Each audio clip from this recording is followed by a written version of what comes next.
नमस्कार मित्रों। आज लंबे अंतराल के बाद फिर आपके सामने हाजिर हूँ सुनो कहानी की अगली कड़ी को लेकर। अंतराल क्यों रहा, कैसे रहा, यह तो लंबी कथा हो जाएगी। यह अपने आप में स्वयं एक कहानी है। उसके लिए मैं क्षमा मांगती हूँ जो लंबा अंतराल रहा। आज की कहानी पर आते हैं हम। प्रेमचंद बेटों वाली विधवा। यह कहानी पितृसत्तात्मक समाज में स्त्रियों की क्या स्थिति है यह रेखांकित करता है। जब तक पति होता है फूलमती का इतना रौब दाब घर में होता है, लेकिन जैसे ही पंडित अयोध्यानाथ की मृत्यु होती है धीरे धीरे एक एक करके उसकी अवज्ञा होने लगती है। यह अपनी आंखों से फूलमती देखती है। पहले तो वह कुल मर्यादा का लिहाज करती क्योंकि बेटे जवान थे, बहुएं घर का काम काज संभाल चुकी थी, लेकिन जब अति होने लगी तो उसने विरोध किया, विद्रोह भी किया, लेकिन उसे समझा दिया गया बेटों के द्वारा कि उसकी हैसियत उस घर में अब क्या है। उसका पति यानी उसका पालक, वह जिस दम पर मालकिन थी वह मालिक अब रहा नहीं, तो उसकी हैसियत उस घर में एक विधवा और एक ओर पड़े रहने वाली स्त्री की है। और धीरे से एक दिन समय बीतता है और एक दिन फूलमती यह स्वीकार कर लेती है अंतर्मन में कि उसकी स्थिति यही रहने वाली है। फिर वह विरोध नहीं करती, कोई विद्रोह नहीं करती, वह हर हुक्म को अपना लेती है, अपने मन को मार लेती है और घर के काम में इस तरह अपने को झोंक लेती है कि न खाने का होश रहता न नहाने का। एक दिन जो घर उसके इशारे पर चलता था, उसकी इच्छा के बिना एक तिनका इधर से नहीं उधर किया जाता था। आज उस फूलमती की इच्छा की किसी को चिंता नहीं। वह एक नौकरानी लौंडी बनकर घर में रह रही होती है और धीरे से एक तरह से उसने अपनी मृत्यु को निमंत्रण देना शुरू कर दिया। और जो मृत्यु बिना निमंत्रण धमकती है वह निमंत्रण पर तो आएगी ही। और इस तरह फूलमती अचानक इस दुनिया से विदा हो जाती है। कहानी अपनी तरफ से कोई संदेश नहीं देती, कोई ज्ञान भी नहीं देती, बस आपको उन परिस्थितियों की सैर कराती है जहां फूलमती का तिल तिल मरना और अधिकार छिन जाना, अधिकार छिनने पर व्यक्ति की क्या स्थिति होती है, कैसे वह अंदर अंदर मर जाता है, यह दिखाया गया है। और यह कहानी होगी 100 साल पहले की। 1920 में प्रेमचंद लिख रहे थे, लेकिन आज भी यह उतनी ही प्रासंगिक है।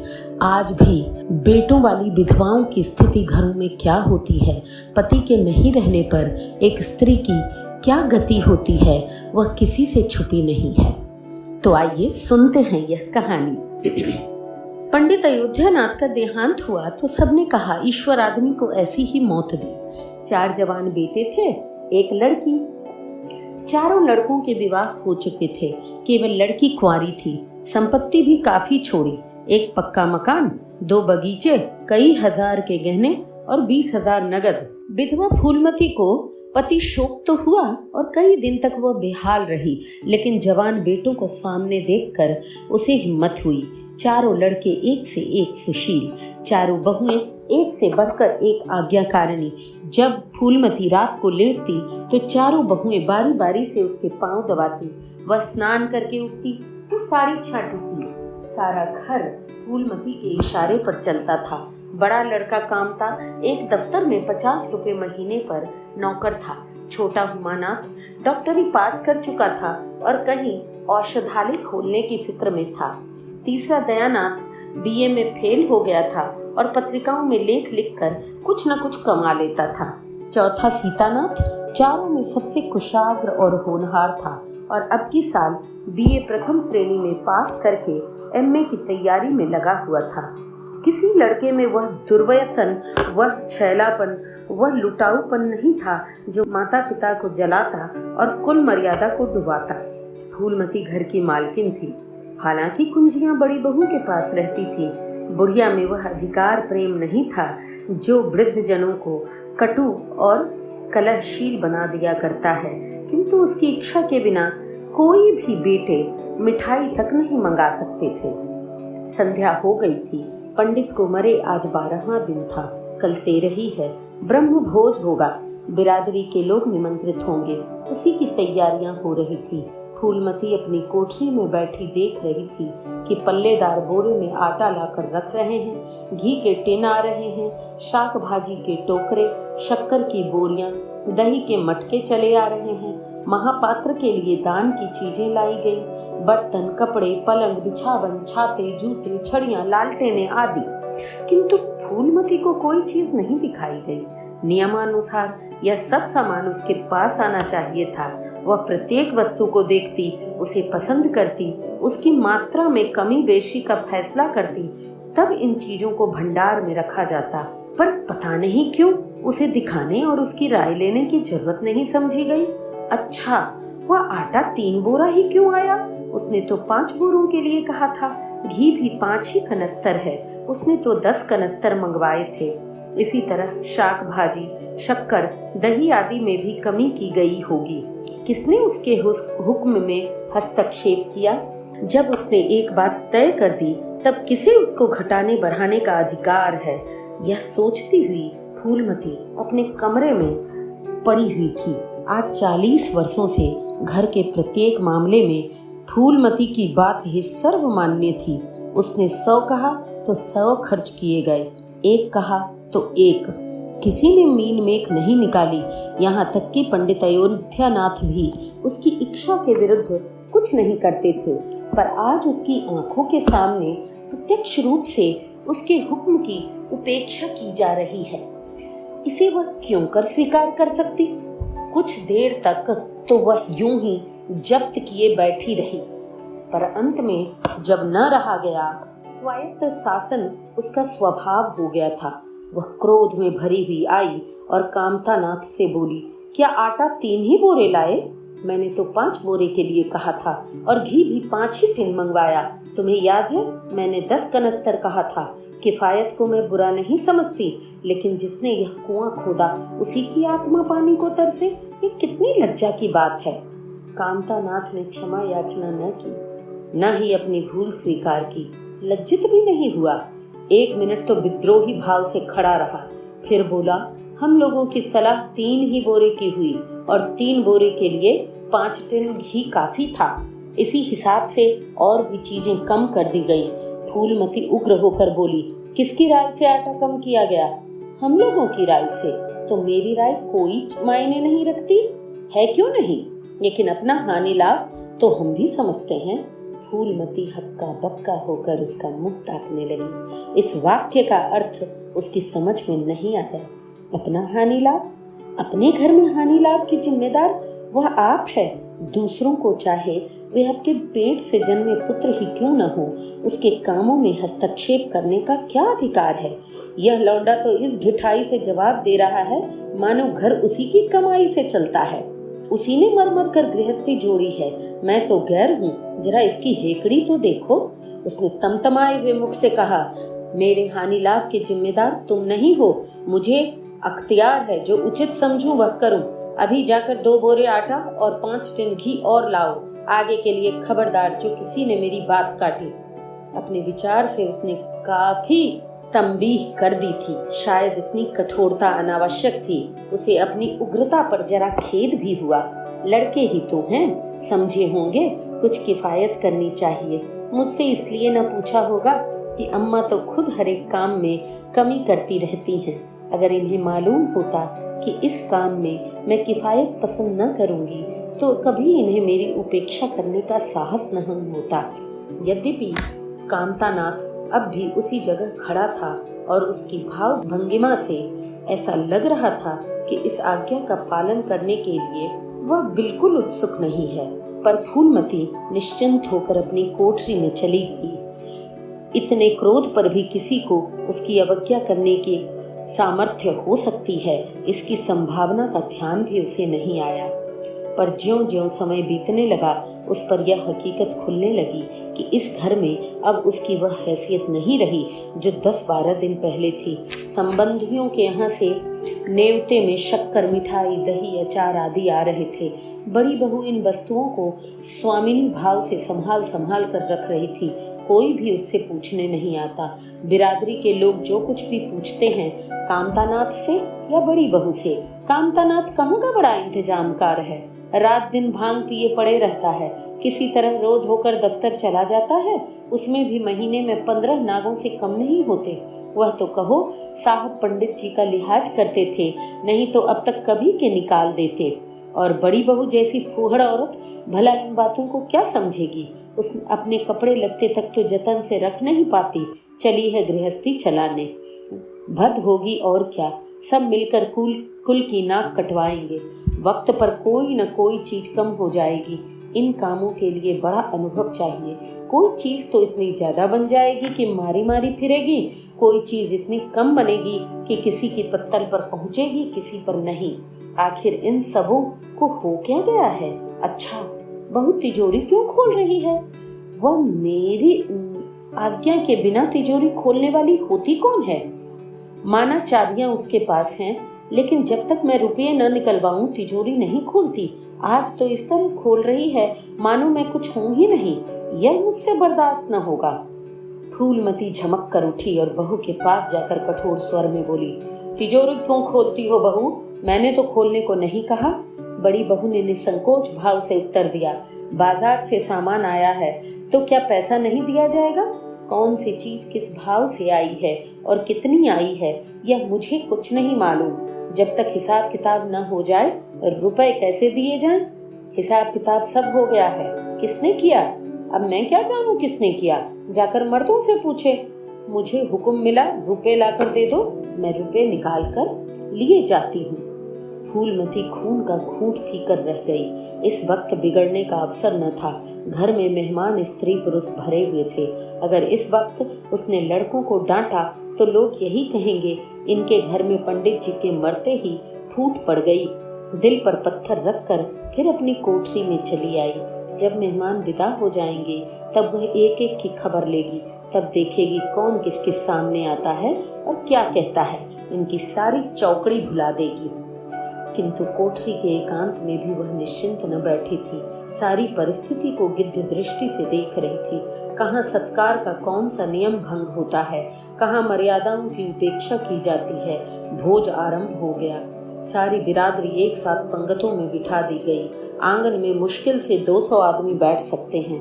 ये 500 आदमी इतनी सी जगह में कैसे बैठेंगे? क्या आदमी के आदमी ऊपर बिठाए जाएंगे? 2 पंगतों में लोग बिठाए जाएंगे। 2 पंगतों में लोग बिठाए जाते तो क्या बुराई हो जाती? यही तो होता कि 12 बजे की जगह भोज 2 बजे रात को समाप्त होता। मगर यहाँ तो सबको सोने की जल्दी पड़ी हुई है। किसी तरह यह बला सिर से टले और चैन से सोए। लोग कितने सटकर बैठे हुए हैं, किसी को हिलने की भी जगह नहीं है। पत्तल एक पर एक रखे हुए हैं। पूरियां ठंडी हो गई हैं। लोग गरम गरम मांग रहे हैं। मैदे की पूरियां ठंडी होकर चिमड़ी हो जाती हैं। इन्हें कौन खाएगा? रसोइये को कढ़ाव पर से न जाने क्यों उठा दिया गया है। यही सब बातें नाक कटाने वाली हैं। सहसा शोर मचा। तरकारियों में नमक नहीं। बड़ी बहू जल्दी जल्दी नमक पीसने लगी। फूलमती मारे क्रोध के ओट चबा रही थी, पर इस अवसर पर मुंह न खोल सकती थी। बारे नमक पिसा और पत्तलों पर डाला गया। इतने में फिर शोर मचा। पानी गर्म है, ठंडा पानी लाओ। ठंडे पानी का कोई प्रबंध न था। बर्फ भी न मंगाई गई। आदमी बाजार दौड़ाया गया, मगर बाजार में इतनी रात गए बर्फ कहाँ। आदमी खाली हाथ लौट आया। मेहमानों को वही नल का गर्म पानी पीना पड़ा।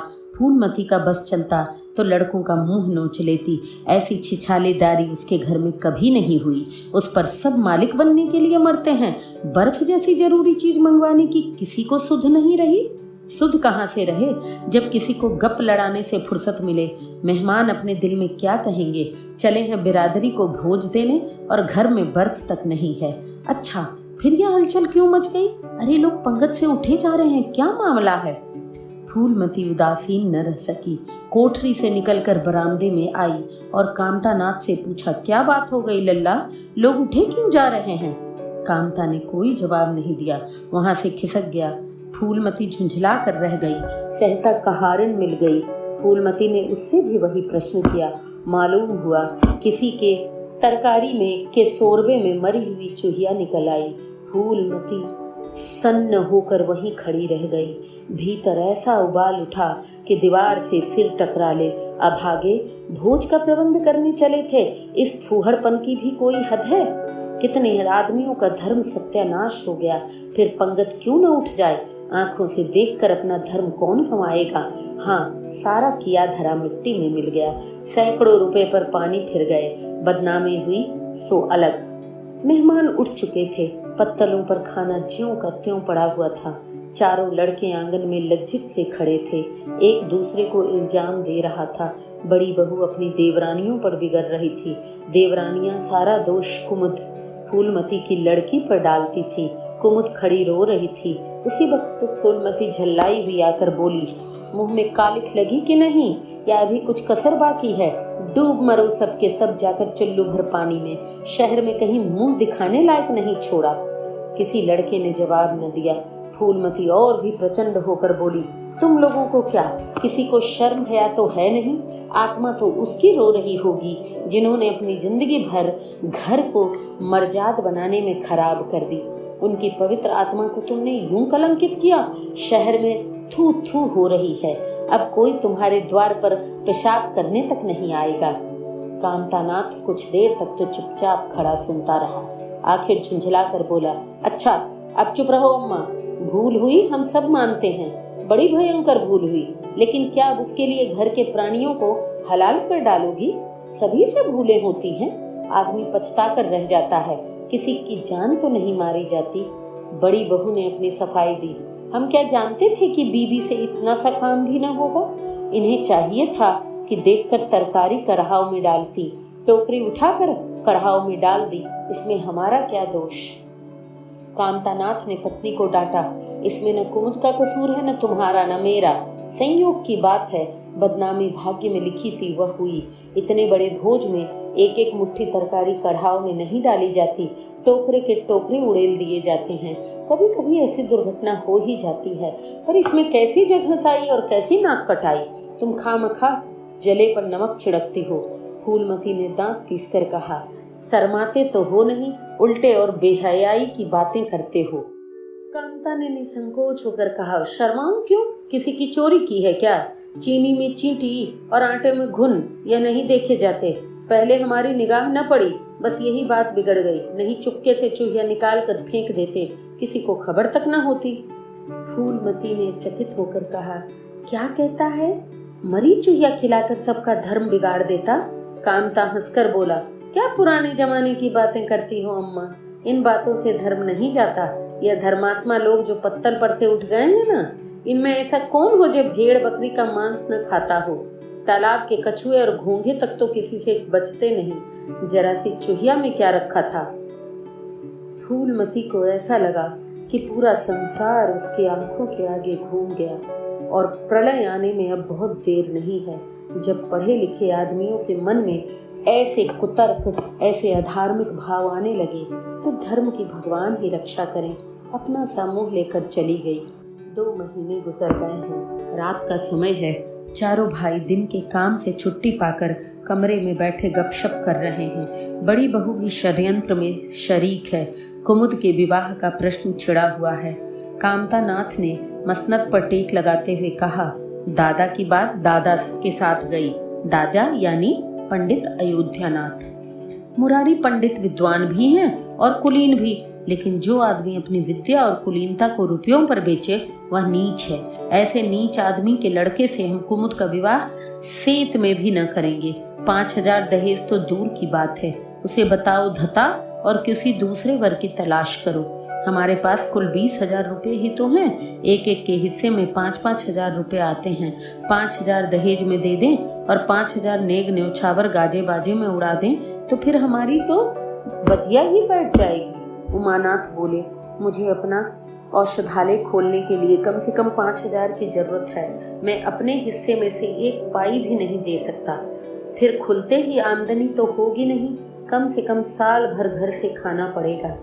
दयानाथ एक समाचार पत्र देख रहे थे। आंखों से ऐनक उतारते हुए बोले, मेरा विचार भी एक पत्र निकालने का है। प्रेस और पत्र में कम से कम 10,000 की कैपिटल चाहिए। 5,000 मेरे रहेंगे तो कोई न कोई साझेदार 5,000 का मिल जाएगा। पत्रों में लेख लिखकर मेरा निर्वाह नहीं हो सकता। कामतानाथ ने सिर हिलाते हुए कहा, अजी राम भजो, मुफ्त में कोई लेख छापता नहीं, रुपए कौन दिए देता है? दयानाथ ने प्रतिवाद किया, यह बात नहीं है, मैं तो कहीं भी बिना पेशगी पुरस्कार लिए नहीं लिखता। कामता ने जैसे अपने शब्द वापस लिए, तुम्हारी बात मैं नहीं कहता भाई, तुम तो थोड़ा बहुत मार लेते हो, लेकिन सबको तो नहीं मिलता। बड़ी बहू ने श्रद्धा भाव से कहा, कन्या भगवान हो, भाग्यवान हो तो दरिद्र के घर में भी सुखी रह सकती है, अभागी हो तो राजा के घर में भी रोएगी, यह सब नसीबों का खेल है। कामतानाथ ने स्त्री की ओर प्रशंसा के भाव से देखा, फिर इसी साल हमें सीता का विवाह भी करना है। सीता? कामतानाथ की बेटी। सीतानाथ सबसे छोटा था, सिर झुकाए भाइयों की स्वार्थ भरी बातें सुन सुनकर कुछ कहने के लिए उतावला हो रहा था। अपना नाम सुनते ही बोला, मेरे विवाह की आप लोग चिंता न करें, मैं जब तक किसी धंधे में न लग जाऊंगा विवाह का नाम भी न लूंगा, और सच पूछिए तो मैं विवाह करना नहीं चाहता। देश को इस समय बालकों की जरूरत नहीं, काम करने वालों की जरूरत है। मेरे हिस्से के रुपए आप कुमुद के विवाह में खर्च कर दें। सारी बातें तय हो जाने के बाद यह उचित नहीं कि पंडित मुरारी लाल से संबंध तोड़ लिया जाए। उमा ने तीव्र स्वर में कहा, 10,000 कहाँ से आएंगे? सीता ने डरते हुए कहा, मैं तो अपने हिस्से के रुपए देने को कहता हूँ, और बचे हुए मुरारी लाल से कहा जाए कि दहेज में कुछ कमी कर दें। वह इतने स्वार्थांध नहीं हैं कि इस अवसर पर कुछ बल खाने को तैयार न हो जाएं। अगर वह 3,000 में संतुष्ट हो जाएं तो 5,000 में विवाह हो सकता है। उमा ने कामतानाथ से कहा, सुनते हैं भाई साहब उनकी बातें? दयानाथ बोल उठे, तो इसमें आप लोगों का क्या नुकसान है? या अपने रुपए दे रहे हैं, खर्च कीजिए, मुरारी पंडित से हमारा कोई बैर थोड़ी है। मुझे तो इस बात से खुशी हो रही है कि भला हम में से कोई तो है त्याग करने योग्य। इन्हें तत्काल रुपयों की जरूरत नहीं है, सरकार से वजीफा पाते ही हैं, पास होने पर इन्हें कहीं न कहीं जगह मिल ही जाएगी। हम लोगों की हालत तो ऐसी नहीं है। कामतानाथ ने दूरदर्शिता का परिचय दिया। नुकसान की एक ही कही, हम में से एक को कष्ट हो तो क्या और लोग बैठ देख सकेंगे? यह अभी लड़के हैं, इन्हें क्या मालूम समय पर 1 रुपया 1 लाख का काम करता है। कौन जानता है कल इन्हें विलायत जाकर पढ़ने के लिए सरकारी वजीफा मिल जाए या सिविल सर्विस में आ जाए। उस वक्त सफर की तैयारियों में 4-5 हजार रुपए लग जाएंगे, तब किसके सामने हाथ फैलाते फिरेंगे? मैं यह नहीं चाहता कि दहेज के पीछे इनकी जिंदगी नष्ट हो जाए। इस तर्क ने सीतानाथ को भी तोड़ दिया। सकुचाता हुआ बोला, हाँ, यदि ऐसा हुआ तो बेशक मुझे रुपए की जरूरत पड़ेगी। क्या ऐसा होना असंभव है? असंभव तो मैं नहीं समझता, लेकिन कठिन अवश्य है। वजीफे उन्हें मिलते हैं जिनके पास सिफारिशें होती हैं, मुझे कौन पूछेगा? कभी कभी सिफारिशें धरी रह जाती हैं और बिना सिफारिश वाले बाजी मार ले जाते हैं। तो आप जैसा उचित समझें, मुझे यहाँ तक मंजूर है कि चाहे मैं विलायत न जाऊं, पर कुमुद का ब्याह अच्छे घर में जाए। कामतानाथ ने निष्ठा भाव से कहा, अच्छा घर सिर्फ दहेज देने से ही नहीं मिलता भैया। जैसा तुम्हारी भाभी ने कहा, यह नसीबों का खेल है। मैं तो चाहता हूँ कि मुरारी लाल को जवाब दे दिया जाए और कोई ऐसा लड़का ढूंढा जाए जो थोड़े में राजी हो जाए। इस विवाह में मैं 1,000 से ज्यादा नहीं खर्च कर सकता। पंडित दीनदयाल कैसे हैं? उमा ने प्रसन्न होकर कहा, बहुत अच्छे, MA BA न सही, जजमानी से अच्छी आमदनी है। दयानाथ ने आपत्ति की, अम्मा से भी तो पूछ लेना चाहिए। कामतानाथ को इनकी कोई जरूरत नहीं मालूम हुई। बोले, उनकी तो जैसे बुद्धि ही भ्रष्ट हो गई है। वही पुराने युग की बातें मुरारी लाल के नाम पर उधार खाए बैठी हैं। यह नहीं समझती कि वह जमाना नहीं रहा। उनको तो बस कुमुद मुरारी पंडित के घर जाए, चाहे हम लोग तबाह हो जाएं। उमा ने एक शंका उपस्थित की, अम्मा अपने सब गहने कुमुद को दे देंगी, देख लीजिएगा। कामतानाथ का स्वार्थ नीति से विद्रोह न कर सका। बोले, गहनों पर उनका पूरा अधिकार है, यह उनका स्त्री धन है, जिसे चाहे दे सकती हैं। उमा ने कहा, स्त्री धन है तो क्या, वह उसे लुटा देंगी? आखिर वह भी तो दादा की ही कमाई है। किसी की कमाई हो, स्त्री धन पर उनका पूरा अधिकार है। यह कानूनी गोरख धंधे हैं। 20,000 में तो 4 हिस्सेदारें हूँ और 10,000 के गहने अम्मा के पास रह जाएं। देख लेना, इन्हीं के बल पर वह कुमुद का विवाह मुरारी पंडित के घर कर देंगी। उमानाथ इतनी बड़ी रकम को इतनी आसानी से नहीं छोड़ सकता। वह कपट नीति में कुशल है। कोई कौशल रचकर माता के सारे गहने ले लेगा। उस वक्त तक कुमुद के विवाह की चर्चा करके फूलमती को भड़काना उचित नहीं। कामतानाथ ने सिर हिलाकर कहा, गहने 10,000 से कम के न होंगे। कामतानाथ अविचलित स्वर में बोले, कितने के ही हूँ, मैं अनीति में हाथ नहीं डालना चाहता। तो आप अलग बैठिए, बीच में बाजी न मारिएगा। मैं अलग रहूंगा और तुम सीता, मैं भी अलग रहूंगा। लेकिन जब दयानाथ से यही प्रश्न किया गया तो उमानाथ से सहयोग करने को तैयार हो गया। 10,000 में 2,500 तो उसके होंगे ही। इतनी बड़ी रकम के लिए यदि कुछ कौशल भी करना पड़े तो क्षम्य है। फूलमती रात का भोजन करके लेटी थी कि उमा और दया उसके पास आकर बैठ गए। दोनों ऐसा मुंह बनाए हुए थे मानो कोई भारी विपत्ति आ पड़ी है। फूलमती ने शंका होकर पूछा, तुम दोनों घबराए हुए मालूम होते हो। उमानाथ ने सिर खुजलाते हुए कहा, समाचार पत्रों में लेख लिखना बड़े जोखिम का काम है अम्मा। कितना ही बचकर लिखो लेकिन कहीं न कहीं पकड़ हो ही जाती है। दयानाथ ने एक लेख लिखा था, उस पर 5,000 की जमानत मांगी गई है। अगर कल तक जमानत न जमा कर दी गई तो गिरफ्तार हो जाएंगे और 10 साल की सजा ठुक जाएगी। फूलमती ने सिर पीट कर कहा, तो ऐसी बातें क्यों लिखते हो बेटा, जानते नहीं हो आजकल हमारे अधीन आए हुए हैं, जमानत किसी तरह टल नहीं सकती। दयानाथ ने अपराधी भाव से उत्तर दिया, मैंने तो अम्मा ऐसी कोई बात नहीं लिखी थी, लेकिन किस्मत को क्या करूं, हाकिम जिला इतना कड़ा है, जरा भी रियायत नहीं करता। मैंने जितनी दौड़ धूप हो सकती थी सब कर ली, तो तुमने कामता से रुपयों का प्रबंध करने को क्यों नहीं कहा। उमा ने मुंह बनाया, उनका स्वभाव तो तुम जानती हो अम्मा, उन्हें रुपये प्राणों से प्रिय हैं। मैं उन्हें चाहे काला पानी ही हो जाए, वह 1 पाई न देंगे। दयानाथ ने समर्थन किया, मैंने तो उनसे इसका जिक्र ही नहीं किया। फूलमती ने 4 पाई से उठते हुए कहा, चलो मैं कहती हूँ, देगा कैसे नहीं, रुपए इसी दिन के लिए होते हैं, गाड़ कर रखने के लिए नहीं। उमानाथ ने माता को रोक कर कहा, नहीं अम्मा, उनसे कुछ न कहो, रुपए तो नहीं देंगे, उल्टे और हाय हाय मचाएंगे।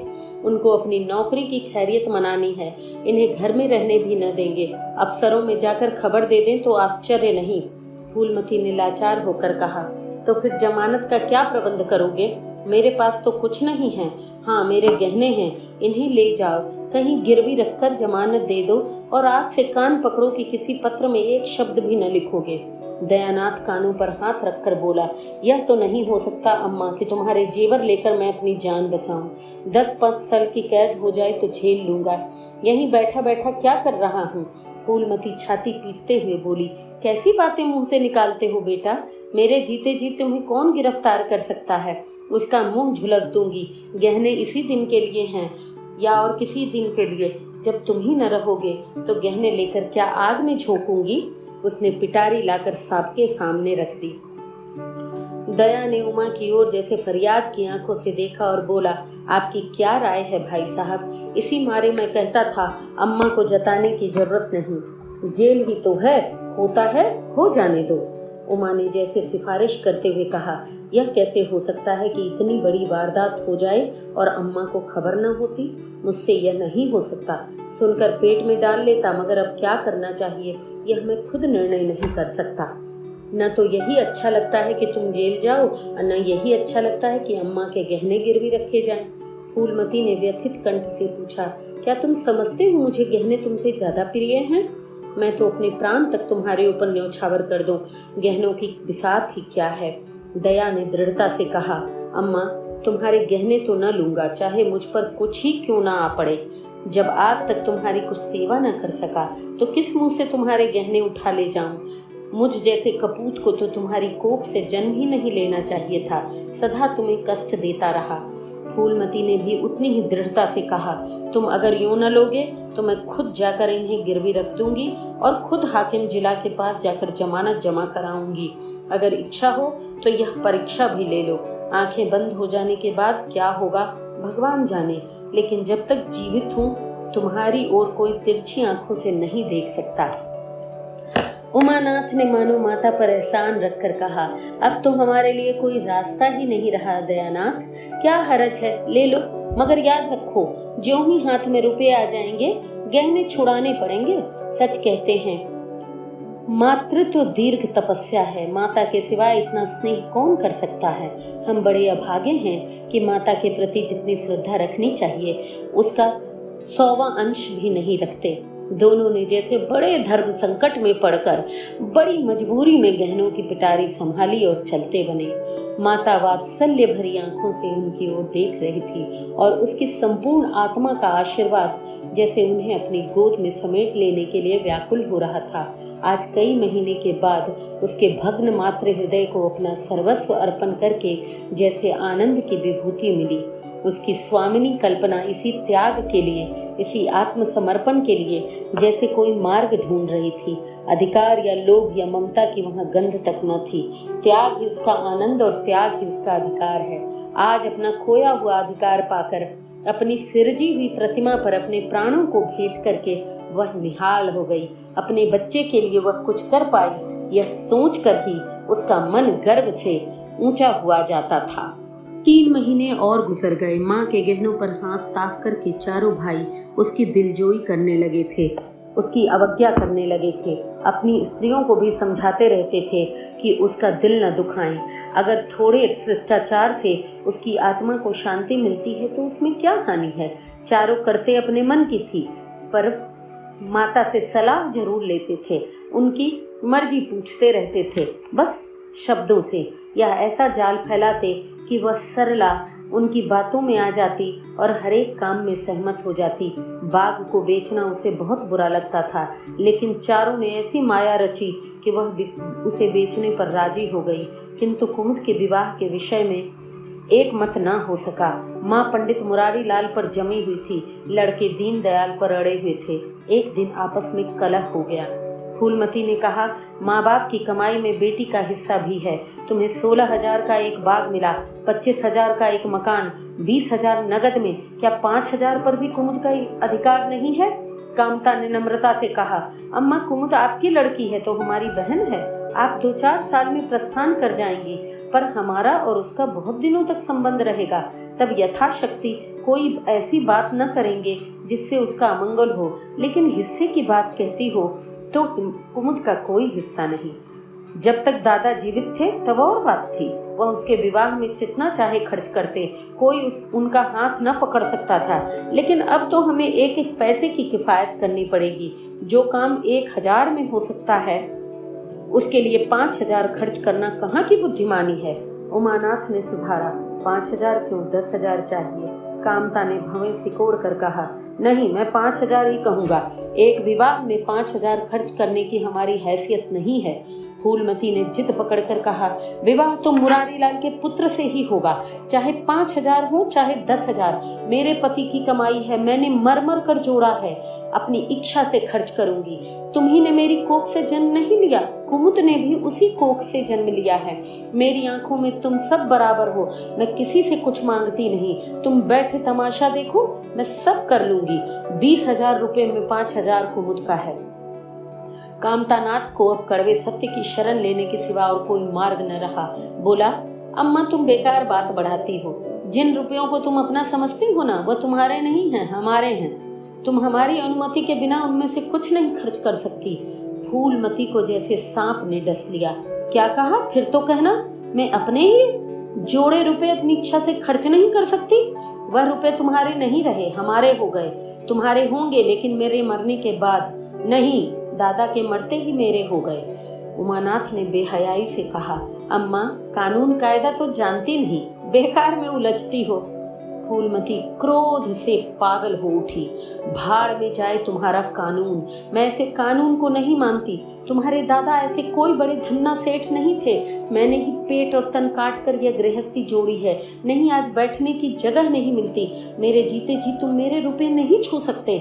मैंने 3 भाइयों के विवाह में 10-10 हजार खर्च किए हैं, वहीं मैं कुमुद के विवाह में भी खर्च करूंगी।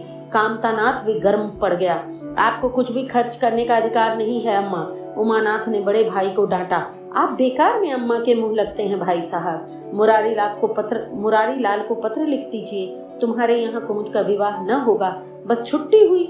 यह कायदा कानून तो जानती नहीं, बेकार की बहस करती हैं। फूलमती ने संयमित स्वर में कहा, अच्छा क्या कानून है, जरा मैं भी तो सुनूं। उमा ने निरीह भाव से कहा, कानून यही है कि बाप के मरने के बाद जायदाद बेटों की हो जाती है, माँ का हक केवल रोटी कपड़े का रहता है। फूलमती ने तड़प कर पूछा, किसने बनाया यह कानून? उमा शांत स्थिर भाव से बोला, हमारे ऋषियों ने, महाराज मनु ने, और किसने? फूलमती एक क्षण के लिए अवाक रहकर आहत कंठ से बोली, तो इस घर में मैं तुम्हारे टुकड़ों पर पड़ी हुई हूँ? उमानाथ ने न्यायाधीश की निर्ममता से कहा, तुम जैसा समझो अम्मा। फूलमती की संपूर्ण आत्मा मानो इस वज्रपात से चित्कार करने लगी। उसके मुंह से जलती हुई चिंगारियों की भांति यह शब्द निकल पड़े, मैंने घर बनवाया, मैंने संपत्ति जोड़ी, मैंने तुम्हें जन्म दिया, पाला, और आज इस घर में मैं गैर हूँ? मनु का कानून यही है और तुम उसी कानून पर चलना चाहते हो? अच्छी बात है, अपना घर द्वार लो, मुझे तुम्हारी आश्रिता बनकर रहना स्वीकार नहीं। इससे कहीं अच्छा है मैं मर जाऊं। वाह रे अंधेर, मैंने पेड़ लगाया, मैं हूँ उसकी छाह में खड़ी नहीं हो सकती। अगर यही कानून है तो ऐसे कानून में आग लगे। चारों युवकों पर माता के इस क्रोध और आतंक का कोई असर नहीं हुआ। कानून का फौलादी कवच उनकी रक्षा कर रहा था, इन कांटों का उन पर क्या असर हो सकता था? जरा देर में फूलमती उठकर चली गई। आज जीवन में पहली बार उसका वात्सल्य भग्न मातृत्व अभिशाप बनकर उसे धिक्कारने लगा। जिस मातृत्व को उसने जीवन की संपत्ति समझा था, जिसके चरणों पर वह सदैव अपनी समस्त अभिलाषाओं और कामनाओं को अर्पित करके अपने को धन्य मानती थी, वही मातृत्व आज उसे अग्निकुंड सा जान पड़ा, जिसमें उसका जीवन जलकर भस्म हो रहा था। संध्या हो गई थी। द्वार पर नीम का वृक्ष सिर झुकाए निस्तब्ध खड़ा था, मानो संसार की गति पर क्षुब्ध हो रहा हो। अस्तांचल की ओर प्रकाश और जीवन का देवता सूर्य फूलमती के मातृत्व की ही भांति अपनी चिता में जल रहा था। फूलमती अपने कमरे में जाकर लेटी तो उसे मालूम हुआ उसकी कमर टूट गई है। पति के मरते ही अपने पेट के लड़के उसके शत्रु हो जाएंगे, उसको स्वप्न में भी गुमान न था। जिन लड़कों को उसने अपना हृदय रक्त पिला पिला कर पाला, वही आज उसके हृदय पर यूं आघात कर रहे हैं। अब वह घर उसे कांटों की सेज लगने लगा। जहाँ उसकी कुछ कद्र नहीं, कुछ गिनती नहीं, वहाँ अनाथों की भांति पड़ी रोटियां खाए, यह उसके अभिमानी और स्वाभिमानी प्रकृति के लिए असहनीय था। पर उपाय ही क्या था? वह लड़कों से अलग होकर रहे भी तो नाक किसकी कटेगी? संसार उसे ही तो थूकेगा, और लड़कों को थूके तो क्या, बदनामी तो उसी की हुई। दुनिया यही तो कहेगी कि 4 जवान बेटों के होते बुढ़िया अलग पड़ी हुई मजूरी करके पेट पाल रही है। जिन्हें उसने हमेशा नीच समझा वही उस पर हंसेंगे। नहीं, वह अपमान इस अनादर से कहीं ज्यादा हृदय विदारक था। अब अपना और घर का पर्दा ढका रखने में ही कुशल है। हाँ, अब उसे अपने को नई परिस्थितियों के अनुकूल बनाना पड़ेगा। समय बदल गया है। अब तक वह स्वामिनी बनकर रही, अब नौकरानी बनकर रहना पड़ेगा। ईश्वर की यही इच्छा है। अपने बेटों की बातें और लातें गैरों की बातों और लातों की अपेक्षा फिर भी गनीमत है। वह बड़ी देर तक मुंह ढापे अपनी दशा पर रोती रही। सारी रात इसी आत्मवेदना में कट गई। शरद का प्रभात डरता डरता उषा की गोद से निकला, जैसे कोई कैदी छिपकर जेल से भाग आया हो। फूलमती अपने नियम के विरुद्ध आज तड़के ही उठी। रात भर में उसका मानसिक परिवर्तन हो चुका था। सारा घर सो रहा था और वह आंगन में झाड़ू लगा रही थी। रात ओस में भीगी हुई पक्की जमीन उसके नंगे पैरों में कांटों की तरह चुभ रही थी। पंडित जी उसे कभी इतने सवेरे उठने न देते थे। शीत उसके लिए बहुत हानिकर थी, पर अब वह दिन नहीं, प्रकृति को भी समय के साथ बदल देने का प्रयत्न कर रही थी। झाड़ू से फुर्सत पाकर उसने आग जलाई और चावल दाल की कंकड़ियां चुनने लगी। कुछ देर में लड़के जागे, बहुएं उठी। सभी ने बुढ़िया को सर्दी से सिकुड़े हुए काम करते देखा, पर किसी ने यह नहीं कहा, अम्मा क्यों हलकान होती हो? शायद सब के सब बुढ़िया के इस मान मर्दन पर प्रसन्न थे। आज से फूलमती का यही नियम हो गया कि जी तोड़कर घर का काम करना और अंतरंग नीति से अलग रहना। उसके मुख पर जो एक आत्म गौरव झलका करता था, उसकी जगह अब एक गहरी वेदना छाई नजर आती है। जहाँ बिजली जलती थी वहाँ अब तेल का दिया टिमटिमा रहा था, जिसे बुझा देने के लिए हवा का एक हल्का सा झोंका भी काफी है। मुरारीलाल को इनकारी पत्र लिखने की बात पक्की हो गई थी। दूसरे दिन पत्र लिख दिया गया। दीनदयाल से कुमुद का विवाह निश्चित हो गया। दीनदयाल की उम्र 40 से कुछ अधिक थी। मर्यादा में भी कुछ हेठे ही थे, पर रोटी दाल से खुश थे। बिना किसी ठहराव के विवाह करने पर राजी हो गए। तिथि निश्चित हुई, बारात आई, विवाह हुआ और कुमुद विदा कर दी गई। फूलमती के दिल पर क्या गुजर रही थी, इसे कौन जान सकता है। कुमुद के दिल पर क्या गुजर रही थी, इसे कौन जान सकता है। पर चारों भाई बहुत प्रसन्न थे, मानो उसके हृदय का कांटा निकल गया हो। ऊंचे कुल की कन्या मुंह कैसे खोलती। भाग्य में सुख भोगना लिखा होगा, सुख भोगेगी। दुख भोगना लिखा होगा, दुख झेलेगी। हरी इच्छा बेकसों का अंतिम अवलंब है। घर वालों ने जिससे विवाह कर दिया उसमें 1000 ऐब हों तो भी वह उसका उपास्य, उसका स्वामी है। प्रतिरोध उसकी कल्पना से परे था। फूलमती ने किसी काम में दखल न दिया। कुमुद को क्या दिया गया, मेहमानों का कैसा सत्कार किया गया, किसके यहाँ से न्योते में क्या आया, किसी बात से भी उसने जानने की इच्छा जाहिर न की। उससे कोई सलाह भी ली गई तो यही कहा, बेटा तुम लोग जो करते हो अच्छा ही करते हो, मुझसे क्या पूछते हो। अब कुमुद के लिए द्वार पर डोली आ गई और कुमुद माँ के गले लिपट कर रोने लगी। तो वह बेटी को अपनी कोठरी में ले गई और जो कुछ 150 रुपए और 2-4 मामूली गहने उसके पास बच रहे थे बेटी के अंचल में डालकर बोली, बेटी मेरी तो मन के मन में रह गई। नहीं क्या आज तुम्हारा विवाह इस तरह होता और तुम इस तरह विदा की जाती। आज तक फूलमती ने अपने गहनों की बात किसी से न कही थी। लड़कों ने उसके साथ जो कपट व्यवहार किया था, इसे चाहे वह अब तक न समझी हो, लेकिन इतना जानती थी कि गहने अब न मिलेंगे और मनोमालिन्य बढ़ने के सिवा कुछ हाथ न लगेगा। लेकिन इस अवसर पर उसे अपनी सफाई देने की जरूरत मालूम हुई। कुमुद यह भाव मन में लेकर जाए कि अम्मा ने अपने गहने बहुओं के लिए रख लिए, इसे वह किसी तरह सह नहीं सकती थी। इसीलिए वह अपनी कोठरी में गई थी। लेकिन कुमुद को पहले ही इस कौशल की टोह मिल गई थी। उसने गहने और रुपए अंचल से निकाल कर माता के चरणों पर रख दिए और बोली, अम्मा मेरे लिए तुम्हारा आशीर्वाद लाखों रुपयों के बराबर है। तुम इन चीज़ों को अपने पास रखो, न जाने अभी तुम्हें किन विपत्तियों का सामना करना पड़े। फूलमती कुछ कहना ही चाहती थी कि उमानाथ ने आकर कहा, क्या कर रही है कुमुद, चल जल्दी चल, साइत टली जाती है। वह लोग हाय हाय कर रहे हैं, फिर तो 2-4 महीने में आएगी ही। जो कुछ लेना देना होगा ले लेना। फूलमती के घाव पर जैसे मनो नमक छिड़क गया। बोली, मेरे पास अब है क्या भैया जो मैं इसे दूंगी। जाओ बेटी, भगवान तुम्हारा सुहाग अमर करें। कुमुद विदा हो गई। फूलमती पछाड़ खाकर गिर पड़ी। जीवन की अंतिम लालसा नष्ट हो गई। 1 साल बीत गया। फूलमती का कमरा घर के सब कमरों में बड़ा और हवादार था। कई महीनों से उसने बड़ी बहू के लिए खाली कर दिया था और खुद एक छोटी सी कोठरी में रहने लगी थी, जैसे कोई भिखारिन हो। बेटों और बहुओं से अब उसे जरा भी स्नेह नहीं रहा। वह अब घर की नौकरानी थी। घर के किसी प्राणी, किसी वस्तु, किसी प्रसंग से उसे कोई मतलब नहीं था। वह केवल इसलिए जीती थी कि मौत आती ही नहीं थी। सुख या दुख का अब उसे लेश मात्र भी ज्ञान न था। उमानाथ का औषधालय खुला, मित्रों की दावत हुई, नाच तमाशा हुआ, दयानाथ का प्रेस खुला, फिर घर में जलसा हुआ। सीतानाथ को वजीफा मिला और विलायत गया, फिर उत्सव हुआ। कामतानाथ के बड़े लड़के का यज्ञोपवीत संस्कार हुआ, फिर धूमधाम हुई। लेकिन फूलमती के मुख पर आनंद की छाया तक नहीं आई। कामतानाथ टाइफाइड में महीने भर बीमार रहा और मरकर जी उठा। दयानाथ ने अब के अपने पत्र का प्रचार बढ़ाने के लिए वास्तव में एक आपत्तिजनक लेख लिखा और 6 महीने की सजा पाई। उमानाथ ने एक फौजदारी के मामले में रिश्वत लेकर गलत रिपोर्ट लिखी और उसकी सनद छीन ली गई। पर फूलमती के चेहरे पर न दुख की परछाई तक नहीं पड़ी। उसके जीवन में अब कोई आशा, कोई दिलचस्पी, कोई चिंता न थी। बस पशुओं की तरह काम करना और खाना, यही उसकी जिंदगी के 2 काम थे। जानवर मारने से काम करता है पर खाता है मन से।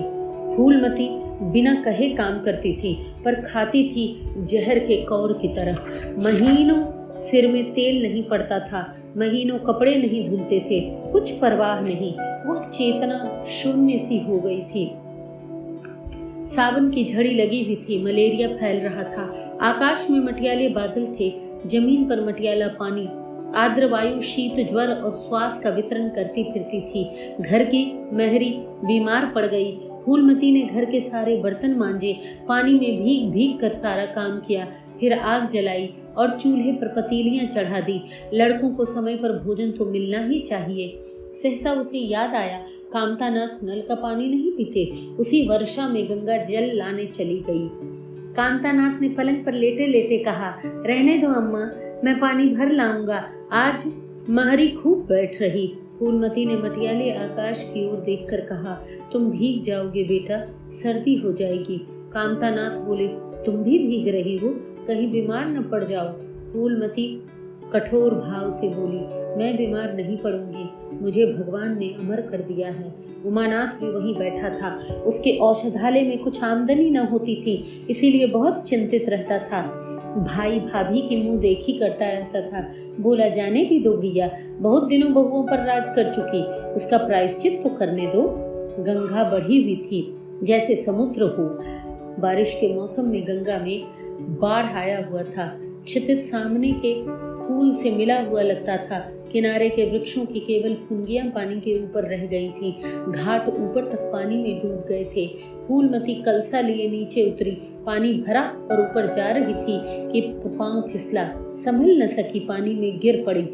पल भर हाथ पांव चलाए, फिर लहरें उसे नीचे खींच ले गईं। किनारे पर 2-4 पंडे चिल्लाए, अरे दौड़ो, बुढ़िया डूबी जाती है।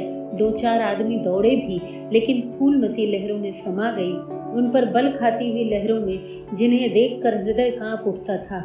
एक ने पूछा, यह कौन बुढ़िया थी? अरे वही पंडित अयोध्यानाथ की विधवा है। अयोध्यानाथ तो बड़े आदमी थे। हाँ थे तो, पर इसके भाग्य में ठोकर खाना लिखा था। उनके तो कई लड़के बड़े बड़े हैं और सब कमाते हैं। हाँ सब है भाई, मगर भाग्य भी तो कोई वस्तु होती है।